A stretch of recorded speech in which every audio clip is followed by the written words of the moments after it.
오늘은 날마다 더하게라고 하는 제목으로 하나님 말씀 은혜를 나누고자 합니다. 여러분, 삼박자 신앙생활 하면 무엇이 떠오릅니까? 조영기 목사님 종종 말씀하신 요한 3서 2절 말씀, 사랑하는 자여 내 영혼이 잘되고 잘된과 같이 범사가 잘되고 강건하기를 원한다 라고 하시는 이 삼박자 축복이 이렇게 생각날 겁니다. 근데 오늘 말씀에 보게 되어지면 삼박자 신앙생활이 이렇게 나옵니다. 그것도 무려 두 군데에서 말하고 있습니다. 하나는 결론적인 삼박자 축복이고, 또 하나는 이 결론을 있게 한 원동력이 되는 삼박자 신앙생활에 대한 것들이 잘 나타나 있습니다. 먼저 결론적인 삼박자 축복은 47절에 나옵니다. 47절 다 함께 한번 읽어보겠습니다. 47절입니다. 시작. 하나님을 찬미하며 또 온 백성에게 칭송을 받으니 주께서 구원받는 사람을 날마다 더하게 하시니라. 아멘. 여기에 보게 되어지면 이 삼박자 축복이 나오는데요, 하나님을 첫 번째 어떻게 한다고요? 찬미, 하나님을 찬송하고, 또 온 백성에게 어떻게 된다고요? 교회가 칭송을 받습니다. 그리고 마지막 세 번째 축복으로는 주께서 구원을 받는 사람을 날마다 더하게 하신다. 이런 삼박자 축복이 우리 교회와 우리 모든 성도님들의 복이 될 줄로 믿습니다. 우리가 이런 복을 다 받아 누려야 될 것입니다. 모두가 이런 복을 다 받아 누리고 싶을 거예요. 그런데 문제는 이 복을 어떻게 받아 누리는가 하는 겁니다. 이런 결론적인 삼박자 축복의 그러한 모습들이 있기 전에 성도들의 삶들이 자세히 나와져 있는데요, 그게 44절에서 46절까지에 기록되어 있습니다. 44절에서 45절에 보게 되지만 다 함께 있어 모든 물건을 서로 통용하였다라고 얘기합니다. 즉 개인 재산을 주장하지 않고 모두가 가진 것을 나눠 쓰는 완전한 공유 경제를 이루어져 있었다는 거죠. 그래서 네 것 내 것이 없고 모두가 다 같이 나누어 쓰면서 필요에 따라서 그렇게 또 나눠주기도 하면서 그렇게 하나님 앞에 한 몸처럼 한 가족처럼 살았다는 것입니다. 46절에 보면 날마다 한 마음으로 성전에 모여 예배할 뿐만 아니라 또 가정에서도 떡을 떼면서 음식을 먹었다라고 하고 있는데요, 여기서 떡을 떼면서 음식을 먹는다는 것은 우리가 일반적으로 생각하는 그냥 밥 먹는 거, 그런 걸 얘기하는 것이라고도 볼 수 있겠지만, 모든 주석가들이 다 이렇게 한마디로 얘기를 하기를 이것은 성찬, 애찬, 우리 예수님께서 가르쳐 주신 그 성찬적인 그런 삶의 모습들을 교회에서뿐만 아니라 집에서도 그렇게 살았다는 거예요. 그러니까 이들의 삶들이, 그러한 삶들이 교회와 집에서의 삶들이 분리된 삶들이 아니라, 교회에서만 거룩하고 집에서는 자기 마음대로 사는 사람들이 아니라, 교회에서 거룩하게 살았던 하나님을 기억하고 우리 예수님을 기억하면서 주님을 닮아가는 그 삶을 집에서도 계속해서 유지하면서 살았던 그들의 모습이 있었기 때문에, 그래서 그런 세 가지의 축복의 그런 모습들이 우리들에게 이렇게 초대교회에 있었다는 것이죠. 이렇게 날마다 더하는 삶, 우리는 어떻게 이런 부흥의 삶들을 살아갈 수가 있을까요? 오늘 이 날마다 더하는 부흥의 원동력에 대해서 살펴보고 함께 은혜를 받는 시간들이 되었으면 좋겠습니다. 이 부흥의 원동력을 설명하고 있는 핵심 구절이 바로 42절 말씀입니다. 42절을 같이 한번 읽어보겠습니다. 시작. 그들이 사도의 가르침을 받아 서로 교제하고 떡을 떼며 오로지 기도하기를 힘쓰니라. 아멘. 그렇습니다. 삼박자 축복, 하나님 앞에서 이러한 복을 받아 누리게 되어지는 그것에 대한 원동력인 삼박자의 신앙생활이 이 42절에 잘 기록되어 있는데, 오늘 이 42절을 요절로 하여서 같이 삼박자의 신앙생활을 우리가 어떻게 살아가야 되는지를 교훈을 받았으면 좋겠습니다. 그렇다면 부흥의 원동력이 되는 삼박자 신앙생활은 무엇입니까? 첫 번째로 한번 따라하겠습니다. 사도의 가르침을 받는 삶입니다. 사도의 가르침을 받는 삶. 여러분, 부흥의 삶, 날마다 더하는 축복의 삶을 살고 싶으신가요? 아멘. 그렇다면 사도의 가르침을 받아야 합니다. 여기서 사도의 가르침을 받는다라고 하는 것은 무엇을 말하는 것일까요? 1차적으로 본다면 이 본문에 앞서 기록된 사도 베드로 선생님의 설교 말씀, 그가 전해주었던 그 말씀 메시지가 바로 사도의 가르침이다라고 볼 수가 있습니다. 앞에 사도 베드로 선생님의 설교의 내용을 요약해서 말씀을 드린다면, 첫 번째로 예수님께서 십자가에서 나의 죄를 대속하셨다. 두 번째로 성경의 예언대로 그 예수님께서 죽으시고 끝난 것이 아니라 부활하셨다. 그리고 이러한 구세주인 예수님을 알아보지 못하고 잡아 죽인 죄를 우리가 진심으로 회개해야 한다. 그리고 마지막으로 주와 그리스도로 영접하여서 구원을 받자 라고 하는 것이 사도 베드로 선생님의 설교 내용이었고, 그것이 바로 사도의 가르침이었던 거죠. 예수님을 믿으십니까? 예수님께서 나의 죄를 위해서 대신 십자가에서 죽으시고 부활하셨다는 사실을 믿으십니까? 내 죄를 그렇다면 회개하고 예수님을 내 마음에 모셔드리고 있습니까? 예, 그렇다면 구원을 받은 줄로 믿으시기를 바랍니다. 이것이 바로 사도의 가르침, 사도 베드로 선생님이 설교하셨던 그 내용이었다는 겁니다. 그래서 우리가 부흥에 들어가기 위해서 날마다 더하는 삶들, 이 축복의 삶들로 들어가기 위해서 첫 번째로는 사도의 가르침을 받는 삶들을 살아가는 그러한 우리들이 되어야 되는데요, 이 사도의 가르침을 1차적으로는 제가 베드로 선생님의 설교라고 얘기해 드렸지만은, 또 포괄적으로 일반적으로 우리가 보게 되어지면 이 사도의 가르침이 잘 요약되어져 있는 것이 있습니다. 그게 뭡니까? 우리가 예배 시마다 종종 고백하는 고백이죠. 그래서 우리가 이 사도신경으로서 우리가 고백을 하고 있지 않습니까? 이 사도신경이 바로 사도들의 가르침을 잘 요약한 그러한 핵심적인 가르침의 내용들입니다. 이 사도신경은 12사도들이 한마디씩 돌아가면서 이렇게 예수님에 대한, 하나님에 대한 신앙 고백을 하였다라는 그러한 전승들이 있지만, 그보다도 초대교회 당시에, 사실 우리는 지금 핍박 없는 삶들을 살아가고 있지만 초대교회 당시에 때는 황제를 숭배하고 황제가 신이라고 하는 그러한 가르침 가운데 있었잖아요. 그러다 보니 예수님이 주인이고 예수님이 왕이십니다라고 고백하는 우리 신앙인들의 삶들이 얼마나 극심한 핍박 가운데 빠져들어갔는지 모릅니다. 그래서 내가 예수님을 믿는다, 예수님을 구주로 고백한다라고 하는 이 신앙 고백을 한다는 것이 오늘을 살아가는 저와 여러분들의 신앙 고백과는 전혀 차원이 다른, 그래서 로마서 10장 9절 10절 말씀, 특별히 10절 말씀에서 사람이 마음으로 믿어 의에 이르고 입으로 신하여 구원에 이른다라고 하시는 이 신앙 고백, 예수님을 저는 주인으로 고백합니다, 믿습니다라고 하는 이 고백으로 우리가 구원을 받는다라고 얘기를 하고 있는데, 이것이 오늘날에 살아가는 우리들이 저는 예수님 믿습니다, 요 정도를 얘기하는 것이 아니다 그 말입니다. 그 로마서가 기록되어져 있었던 그 사도들이 활동했던 초대교회 당시에서의 예수님을 믿는다라고 하는 그 고백은 자기 목숨을 건 신앙 고백이었던 거예요. 그 목숨뿐만이겠습니까? 자기가 가졌던 모든 재산, 심지어는 자기 가족들의 생명까지도 이 고백에 걸어야 됐던 거예요. 그 고백의 정수가 모여져서 내 생명보다 귀한 고백의 가치의 무게를 달아져 있었던 그것이 바로 무엇이었던가? 사도신경이었고, 그것이 바로 사도의 가르침이라는 겁니다. 여러분들은 사도의 가르침을 무겁게 받고 있습니까? 이것을 받고 받아들여야 합니다. 사도의 가르침을 받아들인다고 하는 것은 사도의 가르침에 순종하는 걸 얘기하는 거예요. 여러분들은 어떻습니까? 여러분들의 삶들 가운데서의 사도의 가르침은 어디에서 받고 있습니까? 하나님의 말씀 가운데 성경을 읽으면서 사도의 가르침을 받고 있습니까? 목사님을 통하여서 이 강단에서 흘러나오는 이 말씀들을 통하여서 사도의 가르침을, 생명보다 무거운 그 가르침을 무겁게 받고 있습니까? 그렇다면 축복으로 들어가는 거예요.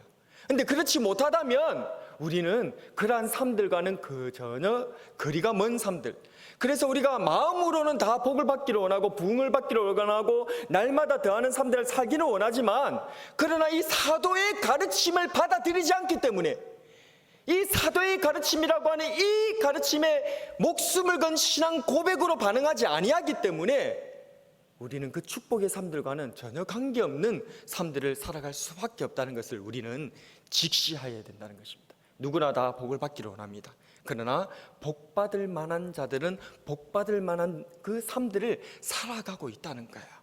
물론 우리 구주 예수 그리스도 안에서 값없이 우리에게 구원을 주십니다. 이 땅에서. 그러나 우리가 이 구원뿐만 아니라 이 땅에서 살아갈 때에 정말 이 세상 사람들 가운데서 정말 나 예수님을 믿는 것이 너무나 어려움을 당하고 있는 이러한 시점에 우리가 예수님의 영광을 드러내고 칭송을 받는 구원이 날마다 더해지는 이런 삶들을 살아가기 위해서는 우리가 이 사도의 가르침에 다시 한 번 더 주목하고 그 가르침을 무겁게 받아들이는 저와 여러분들의 삶들이 있어야 될 줄로 믿습니다. 두 번째로, 부흥의 원동력이 되는 삼박자 신앙생활은 무엇입니까? 한번 따라하겠습니다. 서로 교제하고 떡을 떼는 삶입니다.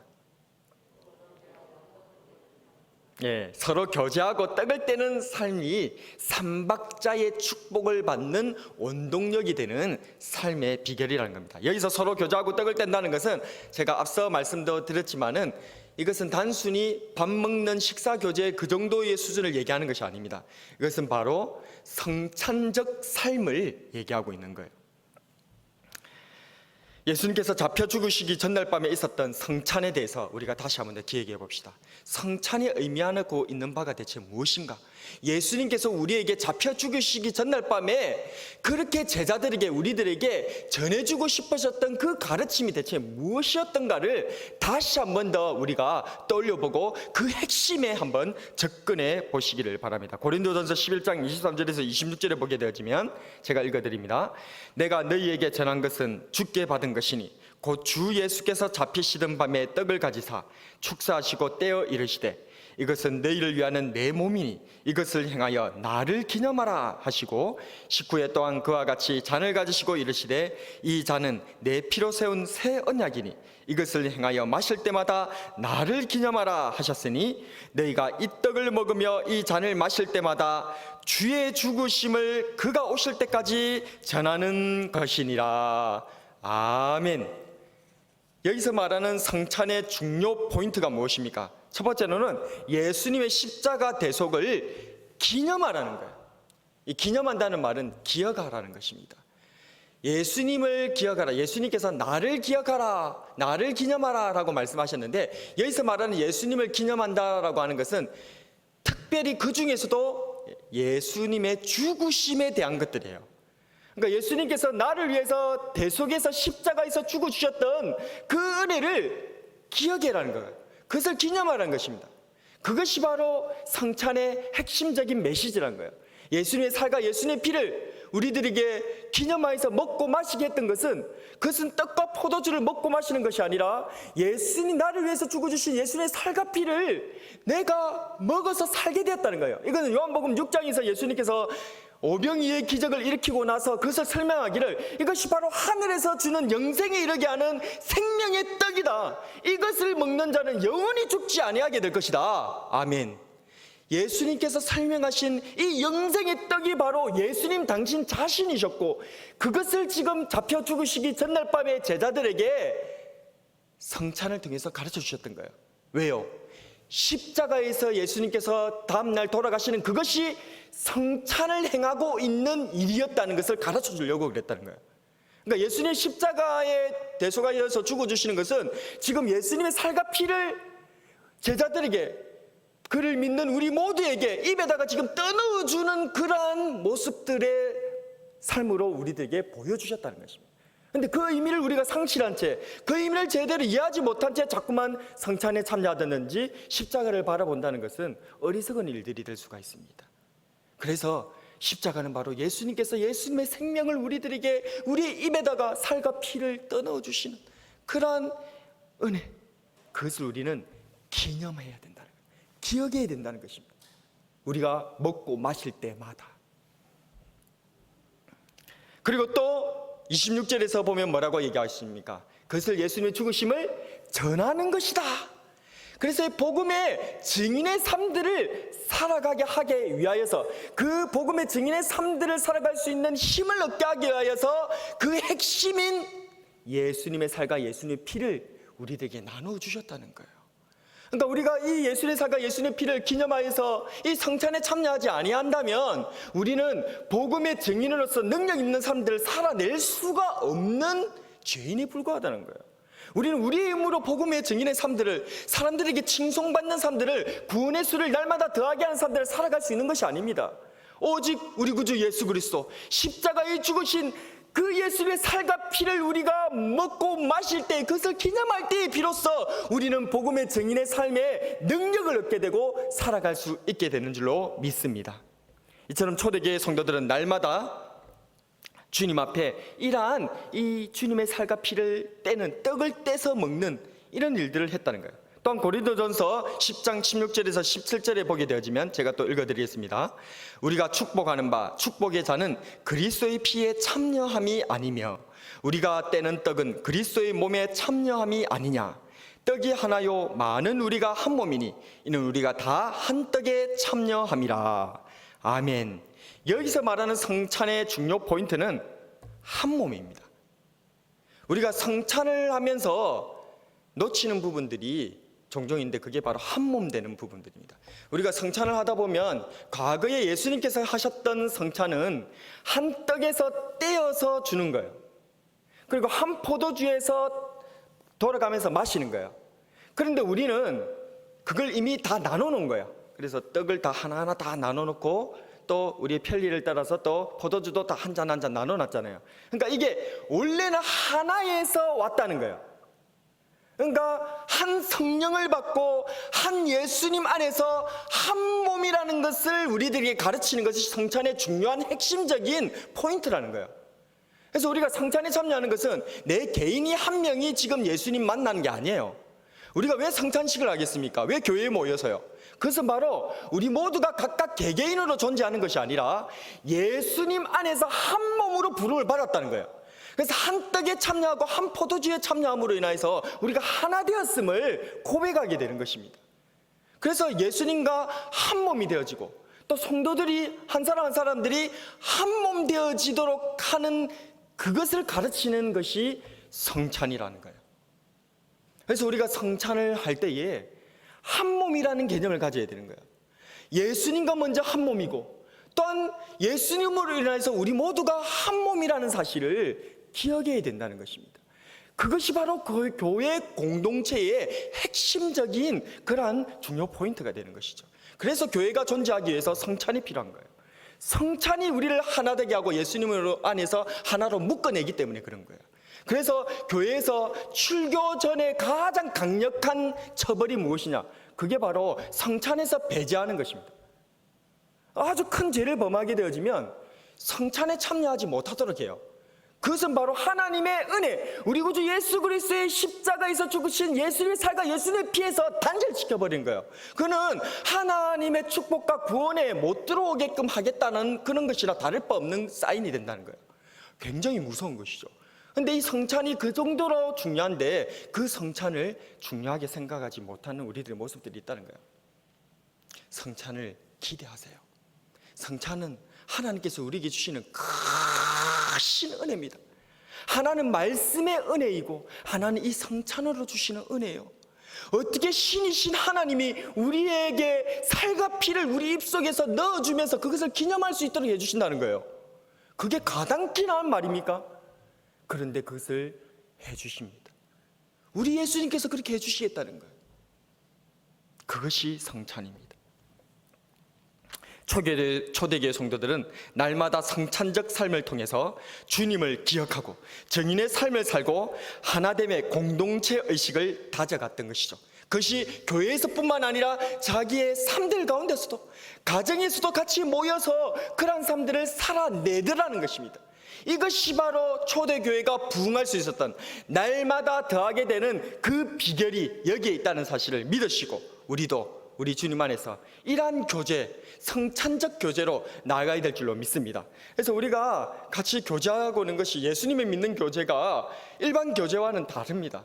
예수님 믿는 사람들이 구역에서 모이고 우리 예수님 믿는 사람들이 점심 식사를 같이 하게 되어지고 그런 것들이 표면적으로 보면 저 세상 사람들의 개묘 모임과 뭐가 다르겠습니까? 똑같은 거 먹고 같이 모여서 수다 떨고 그렇게 하면. 그런데 우리가 그들과 다른 핵심적인 것은 우리의 교제는 성찬적 교제라는 거예요. 우리의 교제의 핵심에는 예수님께서 죽어주신 살과 피가 그곳에 있을 때에 진정한 교제가 이루어진다는 거예요. 그것 외에는 세상 사람들의 교제나 우리 교제는 아무 차이점이 없습니다. 그래서 우리가 예수님으로 믿는 주의 백성들이 모여서 교제하는 데는 항상 예수님의 살과 피를 기념하고 그것에 감사하는 그 은혜에 동참하는 의식이 우리들 가운데 있을 때 비로소 그 교제는 교회의 교제요, 새 생명의 교제요, 하나님의 백성의 나라의 교제가 되는 줄로 믿습니다. 이러한 교제를 회복해 나가는 우리 모두가 되시기를 축복합니다. 그래서요, 지금 오늘날 코로나 때문에 우리가 교제로 같이 모이는 것이, 성도들이 모이는 것이 참 어렵잖아요. 이것이 바로 주님의 교회를 핵심적으로 굉장한 타격을 주는 거예요. 우리는 그것을 알아야 됩니다.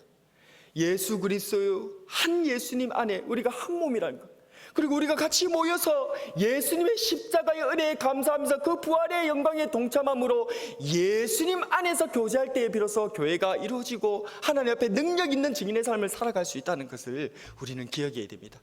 그래서 모이기를 피하는 어떤 자들의 습관과 같이 하지 말고 오직 권하여 그날이 가까움을 볼수록 더욱 그리하는 그러한 성도의 교제의 삶들이 저와 여러분들의 삶이 되기를 바랍니다.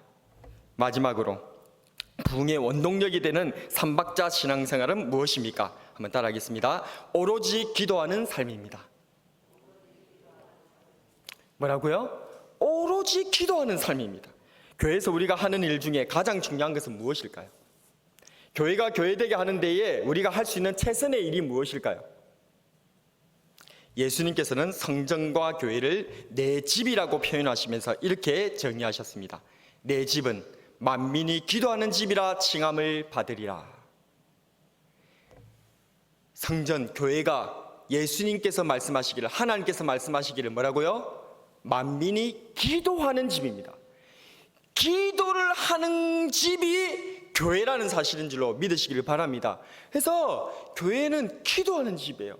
기도가 중요하다는 것입니다. 기도가 그 무엇보다 우선적인다는 거예요. 하나님께서 보시기에 이것이 교회인지 아닌지는 뭘로 본다는 거예요?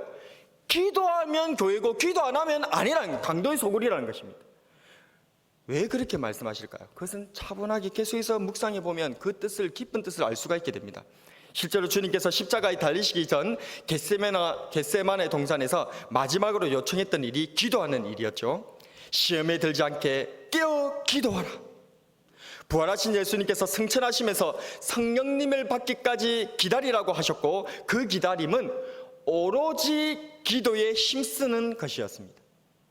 우리가 잘 아는 하나님의 뜻이 기록된 데살로니가 전서 5장 16절에서 18절에서는 항상 기뻐하라, 쉬지 말고 기도하라, 범사에 감사하라, 이것이 그리스도 예수 안에서 너희를 향하신 하나님의 뜻이니라 라고 말씀하신 것을 기억해야 됩니다. 그렇습니다. 교회가 해야 하는, 교회가 교회되게 하는 가장 우리가 할 수 있는 중요한 일 중에 하나가 바로 기도라는 사실을 믿으시기를 바랍니다. 기도야말로 하나님이 하나님 되게 하는 일인 줄로 믿습니다. 기도야말로 사람의 냄새를 제거하는 최고의 우리가 할 수 있는 일, 하나님께서 가장 하나님으로 드러나게 하는 일, 그게 기도라는 거예요. 찬양도 같은 것이죠. 찬양은 음률에 섞어서 드리는 기도니까. 그러니까 기도나 찬양이 성도가, 교회가 할 수 있는 최선이라는 거예요. 이거 외에 우리가 뭐 할 수 있는 일이 사실은 없어요. 우리가 뭘 한단 말입니까? 우리가 해봤자 죄인의 부산물이 더 나올 뿐이에요. 우리가 엄마나 하나님 앞에 거룩하게 살아간다 한들 죄인 한 사람이 더 이 세상을 더 망가뜨리는 일밖에 더 되겠습니까?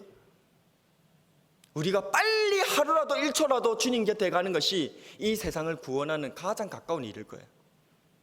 그거는 단언할 수도 있습니다. 우리 인간들은 원래부터 죄인이기 때문에 그렇습니다. 우리가 숨쉬고 말하고 행동하고 살아가는 것조차가 하나님 앞에 죄송스러운 일들입니다. 그런데도 불구하고 우리 예수님께서 우리를 위하여서 십자가에서 피 흘려서 우리를 구원해 주신 거예요. 그래서 우리가 할 수 있는 최고의 교회가 교회되게 하고 성도가 성도되고 하나님께 영광을 돌릴 수 있는 최선의 길은 무엇이냐? 기도라는 거예요. 기도 외에 대체 우리가 뭘 할 수가 있겠습니까? 우리가 하나님 앞에 기도드리는 것 외에 대체 무엇을 할 수가 있습니까? 여러분들, 정말 이 땅에 최대의 극심한 환란이 임했다고 한번 가정해 봅시다. 성경에 기록된 종말이 우리들에게 임했다고 생각해 봅시다. 극심한 핍박과 환란이. 그때 여러분들 뭘 할 수 있겠습니까?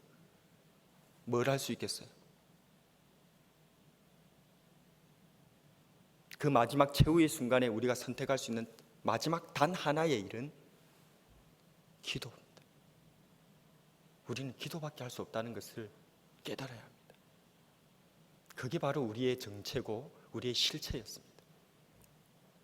그래서 이 부흥에 이르는 최고의 길이 바로 무엇이냐? 오로지 기도하는 이 초대교회의 삶들이 있었기 때문에 하나님 앞에 이 부흥의 길로 들어가더라는 것입니다. 오로지 기도한다 할 때 이 오로지라는 말은 프로스 칼테레오라고 하는 단어를 쓰고 있는데요, 이 말을 해석해 본다면 진지하다, 인내하다, 끈질기게 성실하다, 종처럼 아주 가까이에서 지지하다라고 하는 뜻을 갖고 있어요. 이 오로지라는 이 말이. 그러니까 오로지 기도한다는 말은 진지하게 하나님 앞에 기도하고 오직 하나님을 생각하면서 기도하고, 마치 내가 종처럼, 종이 주인 바로 옆에서 주인의 입에서 어떤 말이 떨어질까 딱 대기하고 있다가, 그러다가 주인이 어떤 말이 딱 떨어지면 그것에 반응하기 위해서 종이 딱 주인의 입을 보고 있는 그런 상태로 하고 있는 그거, 전심으로 전력하고 끊임없이 계속해서 주인의 입을 보고 집중하고 있는 그것을 오늘 성경에서 표현하는 오로지라는 단어가 갖고 있는 뜻입니다. 그러니까 이 기도라는 것은 주님께 딱 붙어서 주님의 입술의 말씀이 어떠한 말씀인가, 주님의 명령이 대체 무엇인가, 주님의 제스처는 주님의 눈치를 보는 그런 상태, 그것이 바로 오로지라는 말에 들어가 있고, 그것을 기도하는 그런 모습의 삶들로 녹아내는 것, 그것이 바로 부흥으로 들어가는 놀라운 비결이더라는 것입니다. 이렇게 얘기하니까 우리가 이 오로지 기도하는 삶, 이것에 생각나는 사람들이 있습니다. 한 두 사람 정도가 떠오르는데요, 한 사람은 300년간 하나님과 동행했던 에녹. 그 에녹이 대체 하나님과 동행하였다라고 했는데 뭐 하면서 동행했겠습니까? 기도하면서 동행하죠. 기도 외에 동행할 수 있는 방법이 사실 없습니다. 우리가 어떤 방법으로, 우리는 몸을 갖고 있는, 육체를 갖고 있는 인간인데 어떻게 하나님과 항상 동행을 할 수 있겠어요? 기도 외에는 동행할 수 있는 방법이 전무합니다. 우리가 말씀을 하루 종일 계속해서 읽고 있을 수는 없는 일이잖아요. 우리가 계속해서 암송을 할 수 있는 것도 아니잖아요. 그런데 기도를 할 수 있잖아요. 하나님을 생각하면서 하나님께 의지하면서 나아갈 수는 있잖아요. 그러니 주님께서도 항상 기도하라고 말씀하시면서 이 에녹이 하나님과 동행할 수 있는 그 비결이 바로 기도에 있지 않았을까, 그런 생각들을 해봅니다. 뿐만 아니라 또 다른 한 사람, 이 오로지 기도한 그런 사람, 다윗을 들 수가 있을 것입니다. 이 다윗은 아버지의 막내 아들, 8째 아들로 태어나가지고 자기는 형님들과는 다르게 그냥 아버지의 양들 몇 마리나 그렇게 지키던 목동에 불과했죠. 아버지와 형님들에게도 인정받지 못했던 그런 막내 아들이 하나님의 놀라운 은혜로 온 이스라엘을 다스리는 왕으로 그렇게 세워지고, 오늘날에 이르기까지 온 이스라엘에서 가장 대표적이고 대단한 왕으로, 최고의 왕으로 추대받고 있는 왕이 바로 이 다윗이지 않습니까? 근데 그 다윗은 시편을 보게 되어지면 그가 목동일 때나 왕일 때나, 그가 비천에 있을 때나 아니면 부유하게 됐을 때나, 그가 다급한 일에 빠졌을 때나 아니면 평화로운 일들을 맞이하고 있었을 때나 항상 그는 찬양하며 기도하는 삶들을 살고 있었다는 것을 시편을 통해서 우리가 눈이 보고 있지 않습니까? 그렇습니다. 그가 그렇게 하나님 앞에 날마다 더하는 부흥의 삶들을 살아갈 수 있었던 비결은 시편에서 우리들에게 가르쳐주는 바와 같이 오로지 기도하는 그의 삶들의 비결이 있더라는 것입니다. 날마다 더하는 삶을 위해 오로지 기도합시다. 기도를 통해 모든 것에 하나님께 의지하고 모든 삶에 주님과 동행하는 저와 여러분이 되기를 바랍니다. 말씀을 정리하겠습니다.